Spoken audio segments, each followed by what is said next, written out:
Another day, another vlog na naman tayo.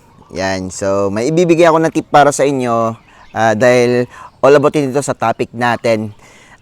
Last video ko kasi ay salita ako about 500 chicks per month. So, madaming interested kung paano magkaroon ng 500 chicks per month. So, tuturuan ko po ngayon, pero hindi po to basta-basta, no? So, i-share ko rin din sa inyo na kanina, dito sa range natin, may naselect tayong babae. Malakas kasing mangitlog. Sabi ng tao ko, maganda daw mangitlog, malakas daw, halos araw-araw. Siya yun, no? So, alos tumutubo na rin yung balahibo niya. Tinurukan na namin ng B-complex. Kaya, ready for breeding na naman to. Maganda yung lalaki niya, no? Itong lalaki niya ay vintage line na Rhode Island Red. Ayan, napakagwapo. Yan, balik tayo sa topic natin about 500 chicks per month. So, ano ba dapat yung breeder na gagamitin natin, no? Ilang piraso ba? At ano ba yung dapat gawin para makaya natin yung 500 chicks monthly? Yan, no? So, kailangan nyo siyempre ganitong setup. Yan. No, ganitong setup. So ito, yung ibang yero, matagal na kasi to. Yung iba naman binili ko. Yan. Yung kahoy, yung iba luma na dito at yung iba naman ay binili natin. Yan. Masasabi ko lang dapat yung ratio natin sa lalaki at saka sa babae tama lang. No? Ito nga, kasi nga, shinort ako sa lalaki, pero may karelyebo tayo, may Rhode Island na vintage dito na isa sa range natin. Nagpapahinga siya para magiging karelyebo. No? Siguro sa 2 weeks or 3 weeks, may, ano siya dito, may irerelyebo na lalaki. No? Bilang kapalit para yung isang lalaki, makakapagpahinga din. No? Ganun po yung estilo natin dito. Dapat meron tayong mga extra roosters, no? Kasi nga kapag wala tayong extra roosters ay yung magiging itlog ng mga manok natin wala din pong epekto. Yan. At saka halimbawa, kasi nga naka-cage sila, yung purpose kasi namin para malaman namin kung saan yung cage dito na mahina yung similya.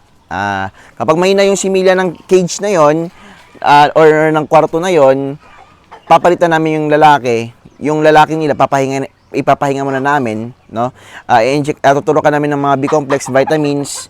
Kapag naka-recover na siya, ibabalik namin. Kung halimbawa, tapos na yung recovery namin, tsaka binalik namin siya, ganun pa rin, marami pa ring baog, that is the time na ikakal namin yung lalaki. Papalitan namin, no? Pero ikakal na siya for meat. Yan. So, kailangan natin dito ng nasa mga 50 na babae. Yan. Sa 50 na babae, 40, kahit 40 lang, goods na po yun. Bakit nga ba 40 lang? No? Kasi nga, 40, hindi naman kasi lahat ng 40 hens na yan ay mangingitlog. So, 40 hens, tapos meron kang 10 na lalaki. 8 lang yun yung gagamitin mo, 2 reserba para sa relyebo, no? Yan. So gagastos ka ng 5 kilos per day. Sabihin natin gagastos ka ng 250 pesos per day sa mga alaga ninyo.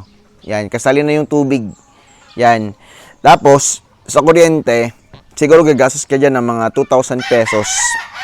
Kasali na yung incubator tsaka ng sisiw, no? Yan. So, yun yung mga gastos mo sa ganon ka, pero hindi pa kasali yung kulungan tsaka incubator, no? Nakadepende na po yan sa inyo kasi nga iba-iba naman tayong gastos sa ganitong klaseng setup at iba-iba din po tayong gastos sa incubator. Yan. So, sasabihin ko lang sa inyo, yung gastos 250 pesos per day sa 50 heads yung alaga. Yan, sa isang araw na sa isang sa isang araw lang po 'yan. Kasali na yung tubig. Yan. Tapos yung vitamins namin dito, turok lang po, B-complex. Ginagamit ko Vitamax. No, 'yun yung ginagamit ko.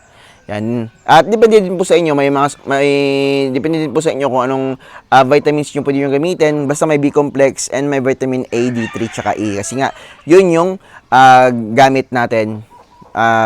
Yun yung kailangan talaga ng mga breeders natin ng vitamins. Vitamin A, D3, tsaka E. Yan. So, sa tubig nila, plain lang yan. Sa vitamins nila, every 15 days lang po. No? Wag po every day. Kasi nga, turok yun. Mas nakakasave ako dahil nga direct talaga sa katawan ng manok natin. So, balik tayo doon sa 40 na inahin. Sa 40 na inahin kasi, hindi naman araw-araw mangitlog lahat sila. No? Halos everyday lang po. Yan. May mga times din po na sabay-sabay sila. Pero hindi po everyday na sabay-sabay mangitlog yung 14 yung inahin. So, sabihin natin 30 lang yung mangitlog everyday. So, sa isang linggo, makakolekta kayo ng nasa mga 210 eggs. Yan, sa 210 eggs. Sa 210 eggs, sabihin natin, hindi naman mapipisa yan, no?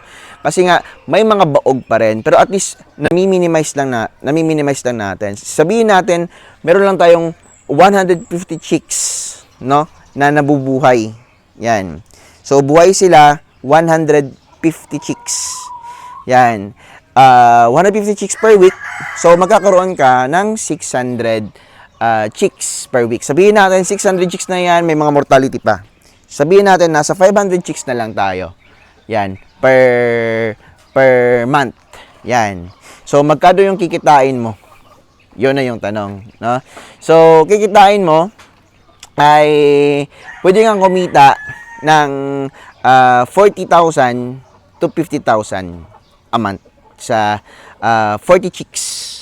Sa 40 na inahin mo at 10 rooster. Yan. Pero po, ito lang yung sasabihin ko, no. Yun po yung target natin sa ganun karaming manok. Pero hindi naman all the time na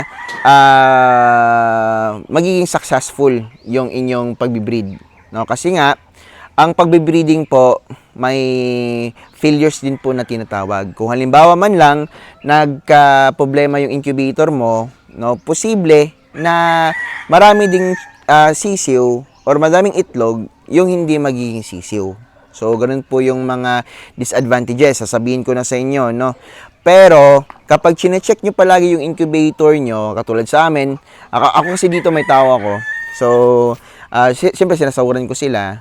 And chinecheck nila palagi yung incubator, no? Kasi nga kailangan pong i-check diyan kasi kapag nagkamali po diyan ng temperature, humidity, no? Sa isang araw lang or dalawang araw, pwede nang masira yung inyong mga itlog. Yun. So napaka-importante nun na talagang sasabihin ko yung mga tao ko dito, yung mga boy ko na talagang kapag yung mga kasi nagpapasahod tayo sa kanila, no? Dapat din po na i-check nila yung mga itlog natin, no? Kasi doon naka-base yung kanilang doon tayo kumukuha ng papasahod sa kanila. Yan. So, in-explain ko yung mabuti sa kanila. And yun, nagigets nila. And napakatagal na rin tayong hindi nagkaroon ng failure. Yan, no? Sa mortality, meron pa rin. Kung halimbawa, nagkakamali tayo. Kasi nga, kailangan natin mag-vaccine. So, dito, sa heritage chickens natin, halos nalilibre na yung kanilang vaccine. No? Dahil nga, sa ganitong klaseng manok natin. Yan, no? So, kailangan kasi nila ng complete na bakuna. Kaya, ayun, pati itong heritage natin, lahat sila, yan, iniisa na lang namin. Yan. So, sa feeds naman, yung sinasabi kong 250 pesos, premium quality na po yun. No? Yan. Kaya, hindi naging basta-basta yung inyong mga manok na. Kasi nga, quality na yung kanilang feeds. No? Quality manok, quality feeds, quality yung production. Yan. So, yun na naman yung gusto kong sabihin. No, yung 40 to 50,000 na pwede nyong kitain, may mga deductions pa po yun sa kuryente, sabi ko nga kanina 2,000 pesos, sa feeds na 250 pesos per day. Yan. So, kayo na lang po yung balang mag-solve, no? Yan. At least may kikitain kayo. Pwedeng maging sideline yon kasi nga kapag ganito lang karami yung manok ninyo, pwede itong maging sideline lang. Umaga papakainin mo, cheese ka ng tubig, tsaka hapon kulita ka ng itlog, papakain and patubig. Tapos once a week po mag-load ng incubator. Yan, weekly kang mag-load after a month or after 21 days, weekly ka na mag-harvest and weekly ka na maglo-load ng inyong mga itlog. Yan. So, weekly din po yung pagbenta ng mga sisiyo. No? Maganda din po yung kitaan ng Rhode Island. Black Ostolorp. Yan, pero mas malakas sa akin ngayon ang Rhode Island. Yan, pumapangalawa ang sa pang-meat lang to ha. Black Ostolorp and Darag. Sila yung malakas dito sa ngayon. Yan. Shamo Giant, di naman siya for meat and egg, pero pwede din po siya. Pero advice siya para sa mga collectors, sa mga giants, yan, and pang show. Yan. Sa mga show type, meron din tayo. Pero yung sinasabi ko lang ngayon sa for meat and egg production talaga, na focus lang sa meat and egg, Rhode Island, Black Ostolorp, and Darag. Dito sa manukan ko. So, yan lang po mga ka-native. Yan, sana makatulong po ito sa inyo. Magandang pagkikitaan to at masaya, no? At pero dapat passion mo. Kasi nga, hindi ka mag-quit kung passion mo. Kung hindi mo passion, huwag mo nang pasukin, no? Kasi nga kapag pinagdaanan ka ng failures, baka mag-stop ka rin. So, yun lang po mga ka-native. Maraming salamat po. At sana nasagot ko po yung inyong katanungan, ilang breeder, yung 500 chicks monthly. Yun lang po mga ka-native. Maraming salamat po.